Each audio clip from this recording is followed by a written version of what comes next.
Hi welcome to my channel. இன்றைக்கி வந்து சிம்பிளாக ஒரு க்ரீட்டிங் கார்டு தான் மதர்ஸ் டேக்காக பார்க்க போகிறோம். A4 ஷீட் எடுத்து ரெண்டாக மடிச்சுட்டு இந்த மாதிரி டிசைன் போட்டுக்கோங்க. இதுக்குள்ளெல்லாம் வந்து ரெட் கலர் ஸ்கெட்ச் கோடாக வந்து போட்டுக்கிறேன். நெக்ஸ்ட் வந்து அந்த பக்கம் எல்லாமே நம்ம டிசைன் பண்ண போகிறோம். நான் ஹார்ட் ஷேப்பில் வந்து டிசைன் பண்ணிக்கிறேன். கலர் உங்களோட இஷ்டம் தான், உங்களுக்கு என்ன கலர் பிடிக்குதோ அதை வந்து நீங்கள் யூஸ் பண்ணிக்கோங்க. 3 ஹார்ட் வந்து வரைஞ்சிட்டு கயிறு கட்டியிருக்க மாதிரி கீழே வந்து ஒரு பவு மாதிரி வந்து வரைஞ்சிக்கிறேன். அதுக்கும் கலர் வந்து கொடுத்துட்டு சுற்றி இந்த மாதிரி கோடு நேற்று ஒரு வீடியோவில் கூட நம்ம காமிச்சிருப்போம் டிசைன் போட யூஸ் ஆகும்னு. அதேமாதிரி போட்டு ஹார்ட்லாம் வந்து போட்டுக்கிறேன்.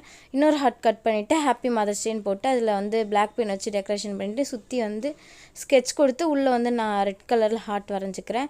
உள்ளேயும் நம்ம வந்து ஹார்ட் தான் வந்து ஒட்ட போகிறோம். அதுக்கு முன்னாடி சிம்பிளாக இருக்குன்னு சொல்லிட்டு சுற்றி வந்து கோடு போட்டு எனக்கு பிடிச்ச மாதிரி நான் வந்து எழுதிக்கிறேன். உங்களுக்கு இங்கிலீஷில் கூட எழுதிக்கலாம், நான் தமிழில் தான் எழுதிக்கிட்டேன். ரொம்பவே சிம்பிளாக எப்படி க்ரீட்டிங் கட் பண்ணுறது மதர்ஸ் டேக்குன்னு தான் நான் வந்து உங்களுக்கு பண்ணி காமிச்சிருக்கேன். மறக்காமல் எல்லோரும் ட்ரை பண்ணி பார்த்துட்டு எனக்கு எப்படி இருந்துச்சுன்னு கமெண்ட்டில் சொல்லுங்கள். பாய்.